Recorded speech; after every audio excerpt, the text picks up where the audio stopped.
हाँ, ये जो है ये भोजपुरी में इंगरा से बात करम बताए थे। अच्छा ठीक बा। हाँ ठीक बा। ठीक है। हमने के गांव में यो हम ही लोग के तरफ के है। ठीक है। ये बबुआ के है। ठीक है। अच्छा तो हाँ ये टीचर हैं। ये रात को आते थे, कितना बजे आते थे जी? इंटरसिटी पकड़ के आते थे, रात को लिखते थे 10 बजे, आ जाते थे, समझ गए? अच्छा बजे इतना मेहनत किए हैं कि मत मैंने हमको खुद ही लगता था कि ये बाकी जो बातचीत से जान रहे हैं कितना डाउन टू अर्थ है, लगेगा नहीं आपको इनका। तो बाकी चीज जो है बताएंगे सर।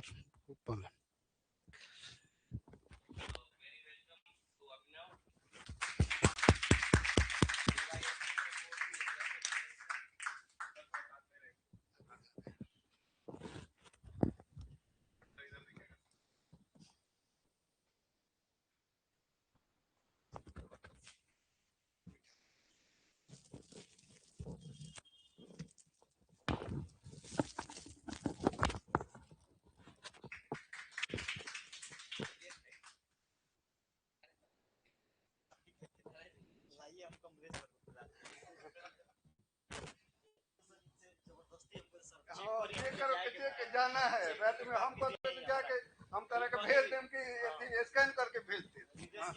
हाँ। अच्छा नीलेश का भी हो गया है ना? तो रजिस्ट्रार कोऑपरेटिव हो गया।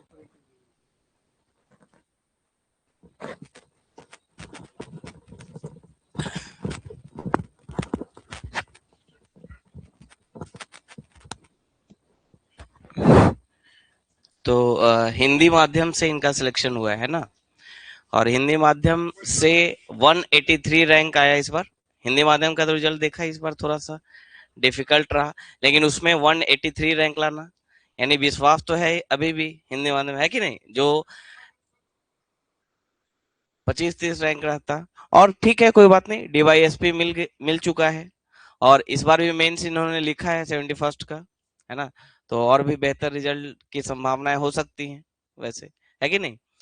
तो अब ये अपनी जर्नी के बारे में खुद बताएंगे कुछ, है ना? कैसा इनका जर्नी रहा, क्या डिफिकल्टीज आई मुझसे। मैं जब अनअकैडमी में मॉक इंटरव्यू में पैनल में था तो आए थे नीलेश के साथ, तो नीलेश का तो मॉक इंटरव्यू मैंने करा दिया था, इनके लिए स्लॉट ही नहीं मिल पाया वहां पे। फिर यहाँ, अच्छा, हाँ नहीं हो पाया। हाँ मैंने थोड़ा बोला कि स्लॉट का इशू है, फिर इम्तिहान में इन्होंने दिया था मॉक, है ना? पहला ही मॉक दिया था। ओके, और बाकी मेंस।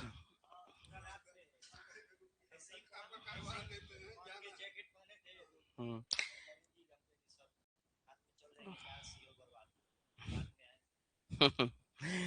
तो और मेंस गाइडेंस प्रोग्राम तो इम्तिहान से ये जुड़े रहे हैं, है ना? जो गाइडेंस में आंसर राइटिंग यहाँ सीखा इन्होंने, और हम्म, ठीक है तो बताइए बच्चों को, बच्चे व्याकुल हो रहे हैं। Good evening all of you. ठीक है। सर अभी लग तो सर ने जैसा बताया आप लोग जान ही रहे हैं, सिलेक्शन इस बार हो गया है। और यहाँ से मैं मेंस टेस्ट सीरीज लिख रहा था। एक्चुअली यहाँ से मैं हमको पता नहीं था, नीलेश बताए तो यहीं से वो लिखते थे और जुड़ा मैं। पूरा टेस्ट सीरीज यहाँ से दिया हूँ जितना भी है। फीडबैक भी शुरुआत में कभी कम नंबर्स आते थे तो सर बताते थे कि आपका ठीक है थोड़ा, और ऐसे शुरुआत में डगमगाया था, लेकिन धीरे धीरे जो सजेशंस मिले उसको फॉलो किया मैंने। और नंबर का ये नहीं था, सर बोलते थे कि नंबर तो हम बढ़ा के दे देंगे उससे क्या होगा, लेकिन जो जेन्युइन नंबर है कॉपी चेक होता था, जहाँ गलती हो रहा था सीखता था आदमी। और वहाँ अभी हम टीचर हैं वहाँ सासाराम से, तो छुट्टी तो शनिवार रविवार को ही मिलता है। तो शनिवार को वहाँ स्कूल करके आते थे, यहाँ एक टेस्ट लिखते थे शाम में, और अगले दिन 2 टेस्ट GS1 GS2 लिखते थे।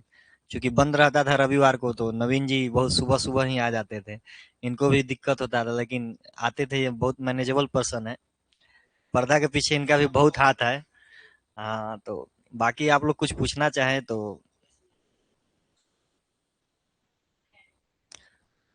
तैयारी तो 67 से ही मैं दिया था, तो मेंस उस टाइम भी दिया था। तो सर उस टाइम मैं वनडे एग्जाम पे फोकस था, यूपीएसआई वगैरह देता था, तो सोचा कि एग्जाम ये लगा हुआ है, दे के देखते हैं।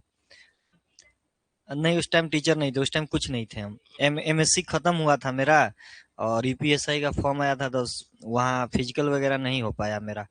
तो हम तैयारी सर ढंग का हो गया था, तो यहाँ प्री दिया तो 117 नंबर आए थे, हो गया प्री। उसके बाद मेन सर कोचिंग वोचिंग यहाँ पता नहीं था, पटना में आए तो खुद से तैयार किए, तो बिना कोई टेस्ट सीरीज वगैरह लिखे, फिर उसमें भी 400 प्लस नंबर आ गया जब नंबर। तो हमको लगा कि जब 400 आ जा रहा है खुद से, तो 50-60 नंबर का और गेम है, कहीं अच्छे जगह से पढ़ लेंगे तो हो जाएगा सर। हाँ, यही था। आंसर राइटिंग वही थोड़ा देखते थे शुरुआत में, टॉपर्स कैसे लिखते हैं, मतलब यूट्यूब पे मिल गया। बाकी धीरे धीरे लिखते, शुरुआत में पहला दिन एक क्वेश्चन लिखने में 1.5-2 घंटा लग गया। अब पहला दिन ही आदमी सोचता है कि एकदम परफेक्ट आंसर लिख दें, तो वो तो होगा नहीं। अब वही अच्छा, सभी लोगों का है। हम लोग भी मतलब शुरुआत में लिखते थे तो पता चला इंट्रो चल गया, इंट्रो और बॉडी में पता नहीं चल रहा है कहाँ इंड हो रहा है, कहाँ खत्म हो रहा है। लेकिन धीरे धीरे लिखते लिखते समझ में आया कि इंट्रो क्या है मेरा, बॉडी क्या है, क्या कंक्लूजन है, क्या है उसका। तो धीरे धीरे हो जाता है जैसे जैसे आप आंसर लिखिएगा। तो बीपीएससी के लिए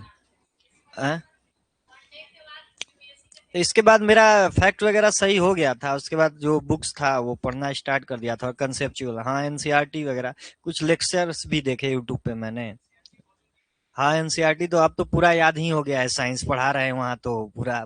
सर अब पूरा बुक पे मैं कर दिया हूँ इतना कि बच्चों को पढ़ाना तो अब ऐसा है कि 9th का एनसीईआरटी एक दिन में हम 3 घंटा में खत्म कर दें, साइंस का। 10th का इतना बार पढ़ा हो गया है तो। हाँ, क्योंकि हमको पढ़ाना भी है वही चीज बार बार, अब समझ। और एनसीईआरटी सर ऐसे पढ़ने पर समझ नहीं आता कि ये क्वेश्चन पूछेगा। जब पीवाईक्यू हम लोग देखते हैं और क्वेश्चन को उसमें पढ़ते हैं तो हिट करता है। जैसे ऐसे आपको नहीं पता चलेगा, अच्छा ये चीज पूछेगा, जब वही आपको पूछ देगा और उसमें जो दिया रहता है सर, डिड यू नो, वो तो एकदम पक्का आपको मिलता है। क्या आप जानते हैं, अगर हिंदी में तो वो पक्का मिलता है कहीं नहीं। और या फिर बाद में जो एक्सरसाइज दिया रहता है वो डिट्टो पूछ देता है। इस बार पूछा हुआ था 70 बीपीएससी में। फिजिक्स का सब सवाल सर वही था, 9th का और 10th का जो था आपका एनसीईआरटी का, एकदम कॉपी पेस्ट था। नहीं, 12th का क्या पढ़ना है, 12th 10th तक पढ़ लीजिए। अगर आपका बेसिक सही है तो 9th 10th खाली पढ़ लीजिए कैसे।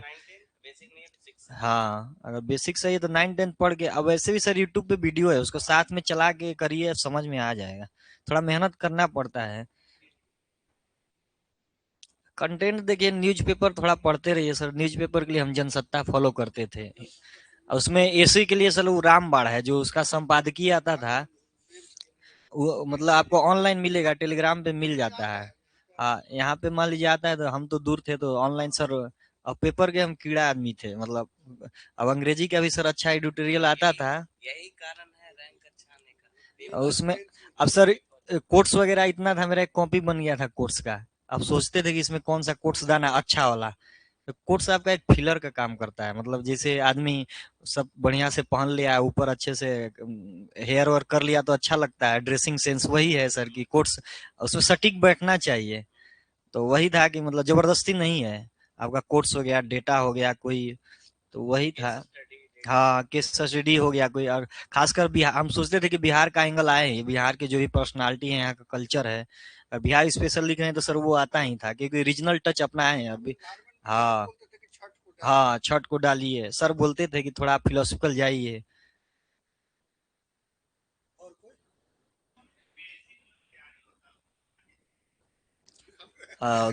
ये बात सही पूछे। दी दूर बहुत, मतलब देखिए अभी ये सर जो दायरा है कि मतलब सूचनाओं का पूरा महासागर है, कलेक्शन। तो यहाँ आपको ध्यान देना है कि सूचनाओं के सिलेक्शन पे ध्यान देना है, ना कि कलेक्शन पे। क्योंकि इतना है, आपको मटेरियल मिल जाएगा सर कि आप दब जाइएगा। तो सेलेक्ट करना है आपको कि क्या लेना है, सबसे ज्यादा जरूरी है क्या छोड़ देना है। उस दिन तो आप जितना लिमिटेड रखिए। हम लोग बहुत सारा, वो नहीं कि दूसरे की जगह कि इतना एनसीईआरटी पढ़ के फक दे, नहीं, बहुत लिमिटेड पढ़ा है आदमी। और उसी हाँ जो पढ़ा है उसको बार बार रिवाइज किया है। बहुत सारा चीज है कि कुछ वो सब पढ़ने का भी जरूरत नहीं पड़ा है सर। बुक जब हमसे क्वेश्चन बन जा रहा है, हम कहीं से लेक्चर किए सर, हम यही सिंपल जानते हैं, अगर हमसे सवाल बन जा रहा है लेक्चर किए तो हमको किताब पढ़ने का जरूरत नहीं है। जो पढ़ाए हैं सर, अगर मान लीजिए सर पढ़ा रहे हैं आपको, अगर सवाल PYQ बन जा रहा है तो क्या दिक्कत है बुक का? सर खुद बुक पढ़ के बता रहे हैं। अब एक हर एक चीज तो बुकिश नहीं बताएंगे।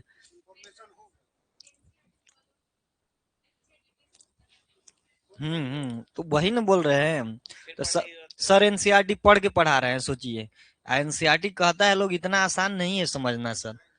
बहुत वो एक एक लाइन पे इतना जोड़ देता है। हम पढ़ा रहे हैं, पढ़ अब लगता है कि एनसीईआरटी कितना टफ है और समझना उसमें दिया रहता है चीज। इसीलिए तो बच्चा भारती भवन पढ़ता है, क्योंकि उसमें पूरा एक्सप्लेन किया रहता है ऐसा। अब जाते हैं तो बहुत सारे टीचर भारती भवन पढ़ाते हैं, तो काहे दे इसमें पूरा दिया हुआ एक्सप्लेनेशन, कोई मेहनत नहीं करना है। एनसीईआरटी में अपने से टॉप, हाँ एनसीईआरटी में बोर्ड में भी या फिर कोई भी एग्जाम में एक प्रश्न बाहर से नहीं आता है एनसीईआरटी, क्योंकि उनके पास भारती भवन थोड़ी ना क्वेश्चन सेट करने जा रहा है। ऑथेंटिक बुक तो यही है। मेन है आप जो पढ़ी जाके PYQ बनाइए, और बन रहा है तो ठीक है, जो नहीं उसमें से आ रहा है सर से पूछ लीजिए। तो सर अगर मान लीजिए गलती से छूट गया या फिर सर अपडेट नहीं किए तो वो बता देंगे। हमेशा कहीं ना कहीं मतलब सुधार का गुंजाइश है। ये नहीं अगर आपको अगर वो चीज आ रहा है सर से बोल दे सर ये चीज छूट रहा है, सर बता देंगे। लेकिन आप वही चीज जाके एक और कहीं देख रहे हैं तो कोई मतलब नहीं। उससे बढ़िया कि आप PYQ लगा लीजिए, उस पर उत्तर लिख लीजिए। सर यहाँ भी लिखते थे, और रोज मतलब DI तो हम सर स्कूल में जब 3-4 घंटे ले लेते थे तो लाइब्रेरी में ऊपर चल जाते थे, थक जाता था मियाँ तो अब कहते थे कैलकुलेटर लेके DI 1 घंटा पूरा रगड़ देते थे स्कूल में। फिर रूम पे जाते थे तो शॉर्ट सोचते थे कि 2-3 लिख दे, और फिर यहाँ टेस्ट आके लिखते थे। माइंड मैपिंग ऐसे का जिसे नहीं भी पेन कॉपी भी नहीं है तो अब हम डायमेंशन खोल दिए। अब विशेष मतलब है तो सोच लिए। अब ये करता था, मतलब फिजिकली ये नहीं कि जब पेन पेपर रहेगा तभी पढ़ रहा है आदमी, माइंड मैपिंग भी करता है आपको। अब जो सर बताए हम लोग को था सर ये कि जो पढ़ाए अब छूट बैग लेके जा रहे हैं तब रास्ता में सोचते रिवीजन हो गया कि सर ने ये टॉपिक पढ़ाया, हमको 4 पॉइंट्स याद है, ये काम खत्म अब आपका। अब सोचिए कि इसी को 2 घंटा लेके बैठे, तो अब यहाँ पे एकदम कॉन्शियस रहिए, एकदम जो सर पढ़ाए उसको बढ़िया से पढ़िए, समझिए कि अब इसके बाद हमको बस एक बार पलटना है। तो यहाँ समझिए यही चीज है। मोटिवेशन तो आप अपना खुद से लाइए। अगर कोई है माता पिता है, सर बोले परिस्थिति को लेकर भाई आपकी हमको ये था कि एग्जाम जब निकल रहा है तो हो जाएगा, कुछ अच्छा करना है, यही था। आदमी नहीं कहता है कि मंजिल से बढ़कर मंजिल, आगे मंजिल की तलाश कर, मिल जाए तुझको दरिया तो समंदर की तलाश कर। तो यही था कि अरे मिलेगा ठीक है, नहीं मिल रहा इस पे भी अच्छा है क्या सर, जो जो प्राप्त है पर्याप्त है, बाकी अच्छे के लिए प्रयास करते रहना है। मिल गया तो ठीक है, नहीं मान लो आज यहाँ है किसी का नहीं रिजल्ट हुआ नहीं तो फिर से 0 पे जाता है आदमी, फिर देता है 72वीं भराया है फिर देता है आदमी, क्या दिक्कत है? तो इसमें नहीं भागना है, फेलियर मिलेगा ही। जब जंग में है तो लड़ना ही है, और जो नहीं है वो तो उसको तो ऐसे ही पता है सर हारा हुआ है वो। आप लोग तो बहादुर है कि लड़ रहे हैं।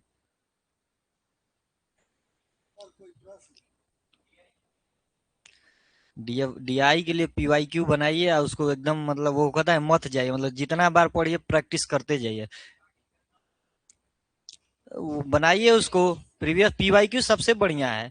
PYQ सर इतना साल का है, आप बना जाइए उसको, एक बार नहीं हर एक बार। सर हम बनाते थे तो उस पर लिख देते थे जो PYQ है, एक कंसेप्चुअल टाइम टेकिंग, कि मतलब ऐसा सब क्वेश्चन बार बार दिमाग में हमको मतलब करे कि ये कंसेप्चुअल है, मतलब थोड़ा इसमें टाइम लगेगा, एग्जाम टाइम में टाइम लगेगा, कैलकुलेशन ज्यादा है, क्योंकि यहाँ आप 5 2 7 जोड़ रहे हैं, एग्जाम में 17 भी हो सकता है, ऐसा हुआ है।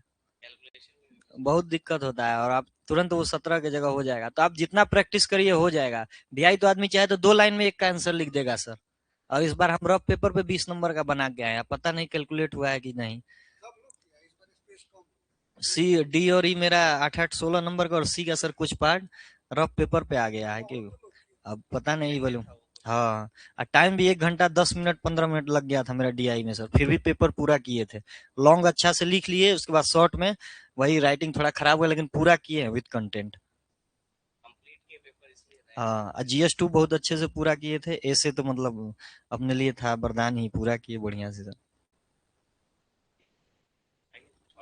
अरे वहां से यहाँ आने में कोई टाइम नहीं है, एक दिन आइए जाता है आदमी। समझिए एक पारदर्शी पर्दा है, मतलब दिखता है कि उस साइड है, लेकिन थोड़ा उस पर्दा, मतलब एक पर्दा होता है ना, ये सब कुछ दिख रहा है लेकिन उसको हटाने में थोड़ा टाइम लगता है। ट्रांसपेरेंट ये हाँ उसको, हाँ। और नवीन जी हैं बहुत, वो आते थे, फोन करते थे, वो हमारा टेस्ट अरेंज करते थे। एक आध बार तो आए मूड बना के GS2 लिख के वो GS1 ला के दे दिए। हमको इंसिडेंस याद है। हम पूरा मूड बना के हैं सर GS2 लिखने के, करे अभिनव सर आज तो गलती हो गया, आप बोले थे मैसेज में GS1। हम कहे महाराज हम GS1 कल कहाँ कल रही। तो वही लिख के चल गए, क्या करेंगे अब। हाँ हाँ, नहीं हाँ सर। तब हम कहे कि अब टाइम नहीं था, तो कहे सर देखिए, तो हम कहे लाओ ये लिख देता नहीं। ठीक है तब बाकी अ,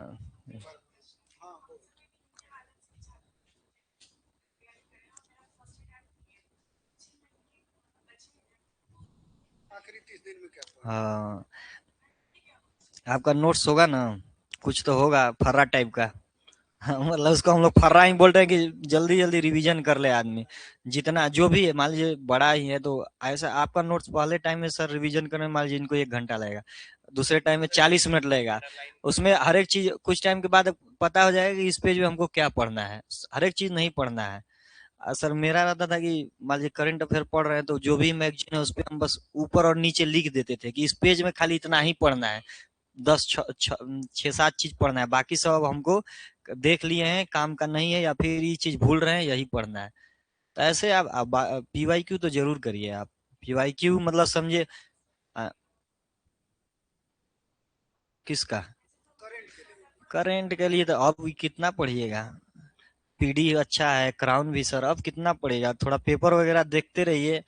और हिंदी में है तो सर एक चीज हम, मतलब अब शायद इन लोग को सही लगे नहीं, जो आकाशवाणी का न्यूज आता है सर, वो यूट्यूब पे सर, तो वो हमारे पता नहीं आदत बात 3 बार सुबह वो कब वो चालू कर खाली हेडलाइन सुन लेते हैं सर। और कभी कभी वो चीज डिट्टो आपके दिमाग में लगेगा कि ये चीज सुना हुआ है। तो सर वो क्या होता है, क्योंकि वो बहुत अच्छा न्यूज रहता है, वो जो मेन न्यूज रहता है वो हेडलाइंस देता है कि हाँ।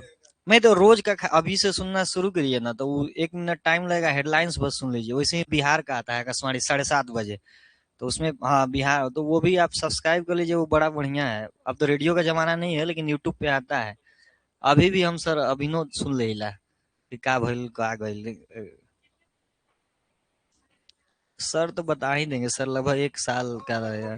और लेकिन हाँ, किसका, हम उसका नहीं पढ़े हैं, काहे लिए हम बताए सर, यहाँ के लिए सर हम हमको लग, देखिए करंट अफेयर में लगभग सबका कुछ नया तो नहीं बना रहे, किसी में है कि नया वो अपने अनुसार बना देंगे सर।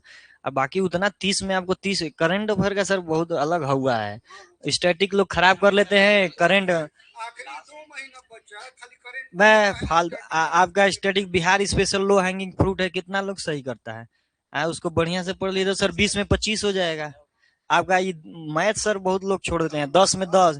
हमारा हमेशा टारगेट रहता था कि 10 में 10 आए, लेकिन 9 आ जाता था 8। अब सोचिए कहाँ आप चले जाइएगा सर। और वो बहुत कम मेहनत में एक बार कोई मैराथन देख लीजिए उसका, रीजनिंग का, कोई मैथ का। तब ज्योग्राफी में सर मान लीजिए 15 में से आप आराम से 8 बना सकते हैं। आप लोगों को तो 50% बस रिजल्ट 80 नंबर में आराम से हो जाएगा, गर्ल्स के लिए 80 85। और बॉयज के लिए भी सर 90+ सेफ है। अब वही थोड़ा इस बार ई ऑप्शन वाला है तो उसको एक बार लास्ट में रंग दीजिएगा प्रीलिम्स के लिए। तो आप थोड़ा फर्स्ट राउंड में देखिए कि 1 घंटा 10 मिनट तक पूरा 150 क्वेश्चन गो थ्रू कर लें, जितना आपसे बना 70 80 90, और उसको बबल कर ही लें बना के, क्या सर, नहीं तो लास्ट में पता चला ए का बी का सी पूरा सर खराब हो जाता है। मान लीजिए वो नहीं कर पा रहे थे, एक बार पूरा गो थ्रू कर लिए 150 क्वेश्चन, तब जरूर रंग दीजिए आप, क्योंकि वो आपका एसेट फिर लास्ट में खराब हो जाएगा, कोई नहीं वहां मानने वाला है। उसको टाइम मैनेज करिए, अभी टेस्ट लगाते रहिए, क्वेश्चन जो है थोड़ा फ्रिक्वेंटली पढ़िए। शुरुआत में लेंदी क्वेश्चन है तो आप स्किप कर दीजिए, क्योंकि जरूर 20 गो क्वेश्चन लेंदी रहेगा तो आगे शॉर्ट आएगा ही, मतलब जो आपका क्षेत्र का होगा, जो बनने लायक होगा। ठीक है, चलिए, धन्यवाद, थैंक यू।